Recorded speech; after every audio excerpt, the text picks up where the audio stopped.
Thank you for subscribing to our channel. Today is Wednesday, March 3, 2021. CNN report. Without a global vaccine plan, coronavirus variants could lead to untold number of deaths. Dr. Edward Bergmark is the founder and retired chief executive officer of Optum, a subsidiary of United Health Group.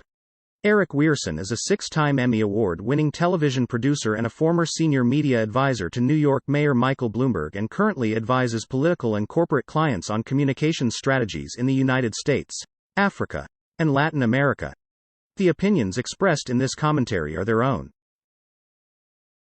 Fox report. Colorado man arrested in 1982 cold case murders of two women last seen hitchhiking near Rocky Mountains. Authorities in Colorado have arrested a 70-year-old man in connection to the 1982 murders of two women who were last seen hitchhiking from a small town near the Rocky Mountains, according to reports. Alan Lee Phillips was taken into custody for the deaths of 22-year-old Annette Schnee and 30-year-old Barbara Jo Oberholzer, Fox 31 Denver reported, citing law enforcement sources. He faces charges of first-degree murder, assault with a deadly weapon and kidnapping. BBC report.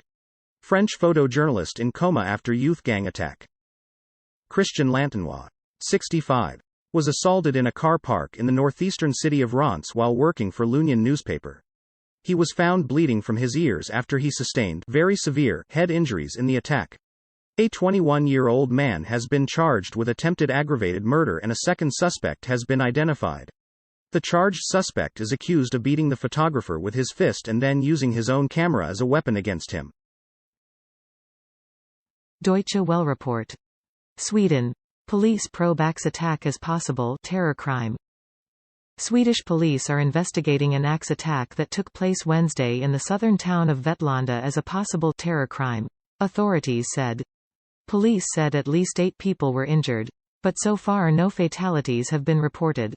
Earlier, police said they shot and arrested a man in his 20s after he attacked several people in Vetlanda, a town of around 13,000 people about 190 kilometers (118 miles) southeast of Göteborg, Sweden's second-largest city. BBC report. COVID-19.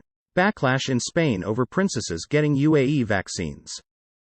Media reports revealed Princess Elena, 57, and Princess Cristina, 55, had got the jab whilst visiting their father. The former king, Juan Carlos, left the country in 2020 amid mounting scandals. Both princesses, who do not yet qualify to get a vaccine under Spain's rollout, defended and explained their decision on Wednesday. My sister and I went to visit my father and in order to be issued with a medical certificate which will allow us to continue to visit him regularly, we were offered the chance to get vaccinated, which we accepted, they said in a statement to El Mundo on Wednesday. BBC report. COVID. Police break up fake vaccine network in China and South Africa. In China, police made 80 arrests at a factory allegedly making fake vaccine, where at least 3,000 doses were found. 3 Chinese nationals and a Zambian were detained at a warehouse in Gauteng, South Africa, where ampules containing 2,400 doses were discovered. Interpol said it was also getting reports of other fake vaccine rings. Interpol, short for the International Criminal Police Organization, is based in Lyon, France and facilitates international cooperation between police forces and crime control. Al Jazeera report. U.S. assessing responsibility response over Iraq rocket attack. A United States contractor died Wednesday when at least 10 rockets slammed into an airbase housing U.S. and other coalition troops in western Iraq, and the U.S. is assessing whether a further response is warranted, according to White House Press Secretary Jen Psaki. We are still assessing the impact of this latest rocket attack, including determining precise attribution, Psaki said at a daily press briefing. Fox report. Migrants wear Biden tshirts at U.S.-Mexico border, demand clearer policies.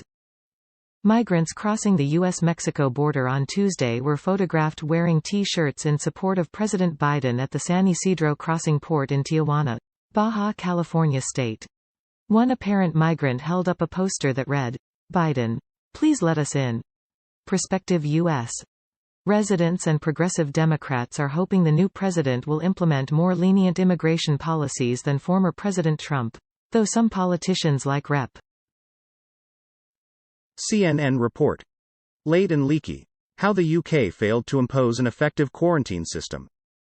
A week after British Prime Minister Boris Johnson laid out a triumphant road map for the country's exit from lockdown, off the back of its successful COVID-19 vaccination drive, major flaws have been exposed in the UK's efforts to prevent the spread of new coronavirus variants in the country. The government issued a public appeal on Sunday to trace someone who has been infected with a coronavirus variant first identified in the Brazilian city of Manaus.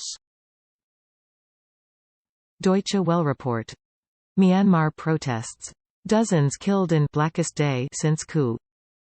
At least 38 people died after security forces tried to put down anti-coup protests in Myanmar on Wednesday, UN Special Envoy Christine Schreiner-Berginer said.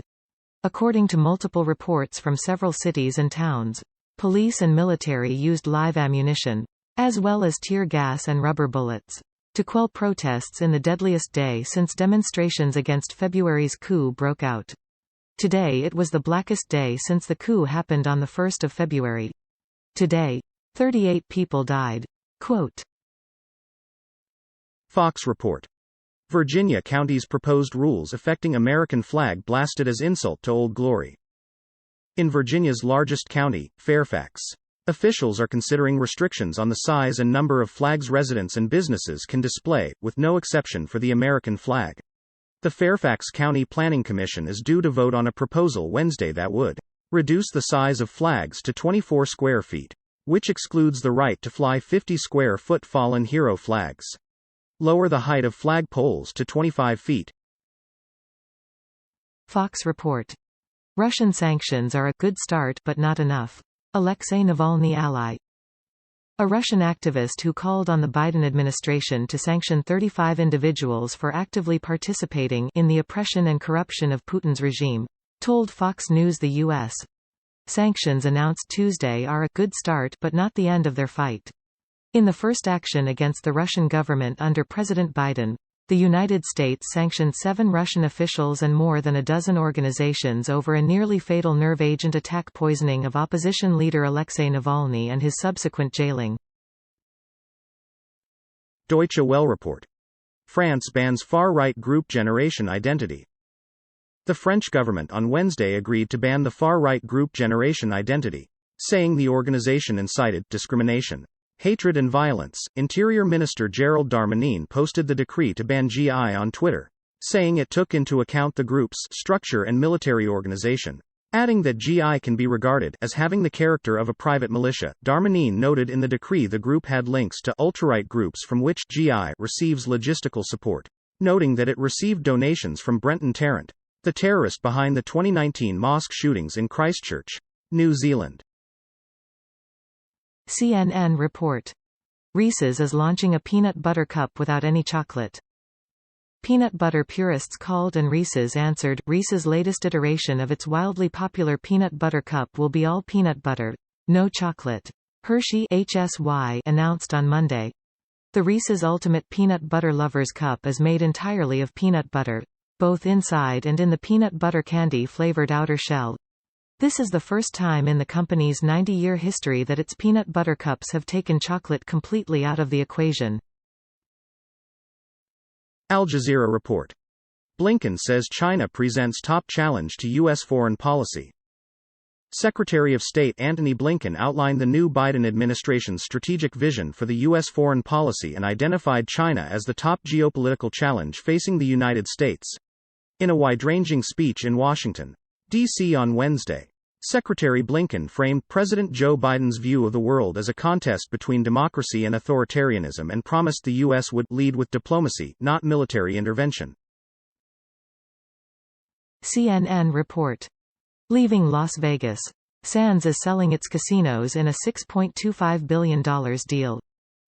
Las Vegas Sands Corp., the upscale resort and casino company founded by the late Sheldon Adelson, is leaving its namesake city and selling its 2 Nevada properties in a $6.25 billion deal. Apollo Global Management and VC Properties are partnering to buy the Venetian, a 7,000-room resort on the Las Vegas Strip, and the nearby Sands Expo and Convention Center. Apollo is paying $2.25 billion for Venetian's operating company, and VC is buying the land and real estate assets for the remaining $4 billion. Al Jazeera report. U.S. health officials urge Americans to wear masks as states reopen. Top health officials in the United States on Wednesday urged Americans to continue to wear masks and practice social distancing, despite states announcing the easing of restrictions. Rochelle Walensky, director of the Centers for Disease Control and Prevention (CDC), said the fast spread of new variants in recent weeks has caused a troubling increase in cases and deaths.